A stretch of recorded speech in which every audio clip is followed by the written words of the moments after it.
Halo, apa kabar? Saatnya Anda menyimak berita Palembang bersama saya, Cira Caniago. Sejumlah berita menarik akan kami sajikan untuk Anda dan berikut 3 berita utama hari ini. Mayat pria tanpa identitas ditemukan di aliran sungai di Kecamatan Ilir Barat 1, Palembang. Bengkel dan rumah terbakar di kota Palembang, 3 orang tewas. Ratusan prajurit TNI yang tergabung dalam pasukan perdamaian PBB kontingen Garuda kembali ke tanah air setelah bertugas di Afrika Tengah.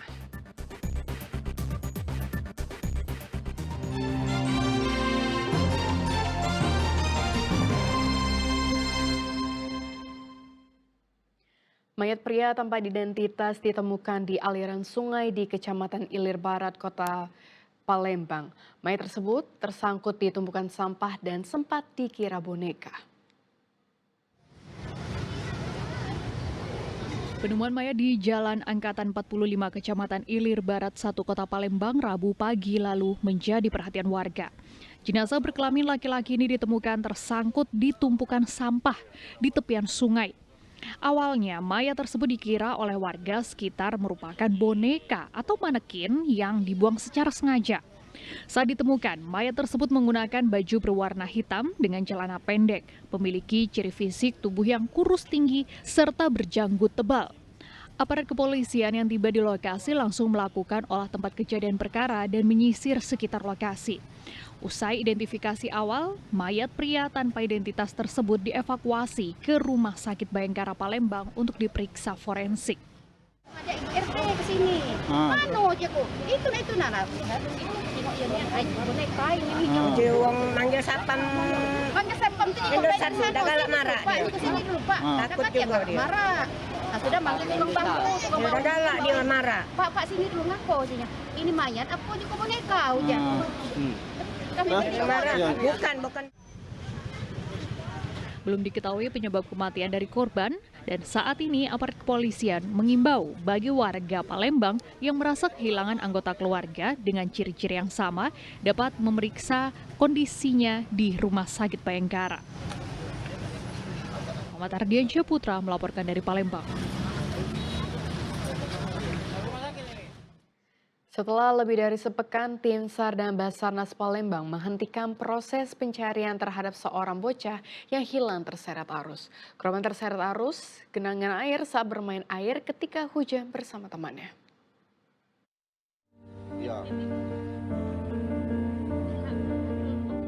Menangis di tepian sungai, kesedihan inilah yang terlihat dari Ibu Muhammad Fatur Rahman. Orang tua mana yang tak sedih kehilangan anak tercintanya.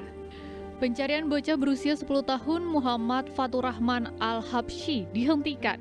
Muhammad Fatur Rahman hilang terseret arus banjir saat bermain air bersama temannya di Komplek Perumahan Sukajaya Permai, Kecamatan Sukarabi, Kota Palembang pada Senin 18 November. Tim SAR dari Basarnas Palembang lebih dari sepekan telah melakukan pencarian. Pencarian dilakukan di aliran sungai yang menyeret korban hingga tenggelam dalam radius pencarian 2 km. Selain menyisir secara manual dan berulang, tim SAR juga melakukan pencarian menggunakan alat berat eskavator untuk mencari keberadaan korban, namun tidak membuahkan hasil. Ditutupnya proses pencarian sesuai dengan standar operasi prosedur SAR yang diterapkan oleh Basarnas Palembang. Namun meski ditutup, tim Basarnas akan kembali melakukan pencarian apabila terdapat tanda-tanda keberadaan korban. Operasi SAR kita laksanakan sesuai dengan SOP kami, itu dilaksanakan 7 hari. Dan ternyata setelah 7 hari melakukan pencarian, korban atas nama Habsyi ini akhirnya belum ditemukan. Maka secara prosedur operasi SAR kita hentikan sementara. Jika nanti kemudian terdapat tanda-tanda ditemukannya korban, akan kita buka lagi kembali operasi ini. Hilangnya korban menimbulkan kesedihan mendalam untuk pihak keluarga. Keluarga masih berharap korban dapat ditemukan dalam kondisi apapun. Muhammad Ardiansyah Putra melaporkan dari Palembang.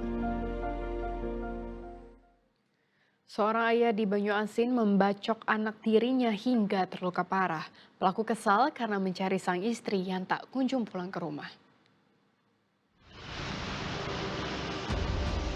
RA, remaja berusia 15 tahun ini masih terkulai lemas dengan perban di beberapa bagian tubuh.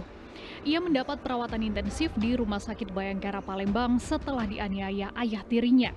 Penganiayaan itu terjadi saat korban sedang berada di salah satu warung makan yang tak jauh dari rumahnya di Desa Gasing, Kecamatan Talang Kelapa, Kabupaten Banyuasin. Di saat itulah korban dihampiri sang ayah tiri untuk menanyakan keberadaan sang istri atau ibu korban. Merasa tak puas mendengar jawaban dari korban, pelaku langsung melakukan penganiayaan terhadap korban menggunakan sebilah parang. Akibat aksinya pembacokan tersebut, korban mengalami sejumlah luka bacok di bagian kaki dan tangan hingga harus dilarikan ke rumah sakit. Ke motor, langsung dibacoknya, Aku mundur masuk ke warung, aku terjangkit kena kaki, sudah terjangkit aku cangkis kena tangan 2 kali. Sudah kena tangan lagi pula. Pas itu langsung keluar berlari ke bengkel. Setelah itu minta tolong di bengkel bawa klinik. Ayah kandung korban telah melaporkan kasus penganiayaan tersebut ke Polda Sumatera Selatan. Pihak keluarga berharap pelaku dapat segera diringkus dan mempertanggungjawabkan perbuatannya. Muhammad Ardiansyah Putra melaporkan dari Banyuasin. 3 orang tewas akibat rumah dan bengkel di Kota Palembang terbakar. Selain itu, 3 orang lainnya juga mengalami luka bakar akibat peristiwa ini. Daripada Dunlop, Union Jayaban kebakaran, sebuah bengkel motor kebakaran. Oh ya Allah, ya Allah. Bengkel yang menyatu dengan rumah di Jalan Perintis Kemerdekaan Kecamatan Ilir Timur 2, Kota Palembang, Kamis pagi terbakar.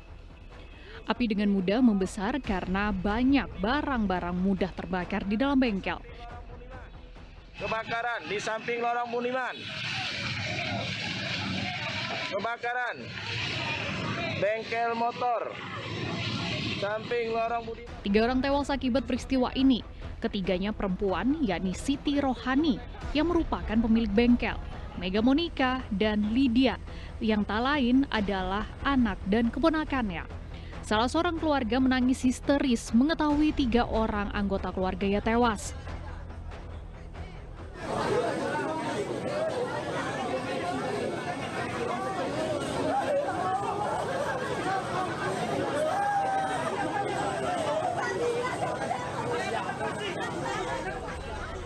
Diduga 3 orang tersebut tewas usai terkepung dan tak bisa menyelamatkan diri. Diduga api berasal dari dalam bengkel dan merambat hingga ke bangunan rumah. Akibat peristiwa ini, 3 orang lainnya mengalami luka bakar serius. 3 terjebak di dalam rumah. Bu, untuk penyebabnya Bu, sementara Bu? Untuk penyebab api berasal dari bengkel, untuk penyebab kebakaran masih dalam penyelidikan. Untuk yang meninggal sudah dibawa ke Rumah Sakit Bayangkara. Untuk yang luka bakar sudah dibawa ke rumah sakit terdekat, yaitu Rumah Sakit Pelabuhan Bombal. Ketiga jasad korban tewas dibawa oleh tim Inafis Polrestabes Palembang bersama relawan PMI ke Rumah Sakit Bayangkara Palembang, dan korban luka dilarikan ke Rumah Sakit Pelabuhan Bung Baru Palembang. Api baru bisa dijinakan oleh petugas pemadam kebakaran 1,5 jam kemudian. Petugas damkar menerjunkan 8 unit mobil pemadam kebakaran dalam peristiwa ini. Muhammad Ardiansyah Putra melaporkan dari Palembang. Gara-gara kurang memberi uang kebersihan, seorang pedagang di Kota Palembang jadi korban penganiayaan seorang preman pasar. Akibatnya, korban menderita memar hingga bajunya robek. Sementara, kasus ini telah dilaporkan korban ke polisi. Aksi premanisme terjadi di kawasan Jalan Slamet Riyadi, Kuto Batu, Palembang. Lukman, warga Gandus Palembang ini mendatangi sentra pelayanan kepolisian terpadu Polrestabes Palembang pada Selasa pagi. Lukman yang merupakan seorang pedagang mengaku telah menjadi korban penganiayaan oleh seorang preman bernama Adi. Korban menderita luka memar hingga membuat bajunya robek. Kejadian bermula saat korban yang hendak berjualan di kawasan Jalan Slamet Riyadi, Kuto Batu, didatangi pelaku dan meminta uang kebersihan sebesar Rp15.000. Namun korban yang sudah 2 hari tidak berjualan hanya memberikan uang sebesar Rp5.000. Pelaku yang tidak terima lalu melarang korban berjualan serta mencekik dan memukul korban. Langsung yang ketuk baju kebak dia nak ngocok ke tangkis kan. Tak menyerap itu. Itu baju kok ya baju mana dia dah tahu baju koyak kan dia. Oh itu Ya, itu siapa Pak itu Pak? Hah? Itu siapa yang keamanan apa gimana? Ya orang mengatakan mana itu Pak ya. Preman apa gimana itu Pak? Tahu kata preman ada apa preman Pak Cai. Ada balap lari takut. Itu oh dia nagih uang apa Pak? Uang kebersihan atau sama ya? Sudah tepat tak sama pula dia nagih kan. Dek lahir dia minta 2.000 kan. Kan mintanya mingguan Pak. Berapa kamu? Guna kepentingan penyelidikan, korban diminta melakukan visum di RSUD Bari Palembang. Sementara kasus penganiayaan ini telah ditangani Unit Pidana Umum Polrestabes Palembang. Dirwansyah melaporkan dari Kota Palembang.